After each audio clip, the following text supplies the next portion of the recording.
you're making a progress. Hi there, kumusta ka? Hindi madali. Medyo malayo pa kung titingnan mo, pero malayong malayo ka na kumpara sa dati mong buhay. Kaya no matter what happens, always be grateful for the progress you're making each day. Sabi nga 'di ba, your biggest competitor is not other people but yourself. Ano ka ba few years ago? Kalaki na ng improvement mo at ng buhay mo kumpara sa dating ikaw noon.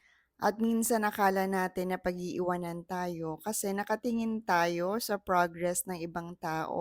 Sometimes the road feels long, the challenges seem overwhelming, yung parang wala nang katapusan. But with every step, may you be reminded that you are not walking alone. Anumang sitwasyon, anumang emosyon, God is with you. God is in control. And as the Bible says,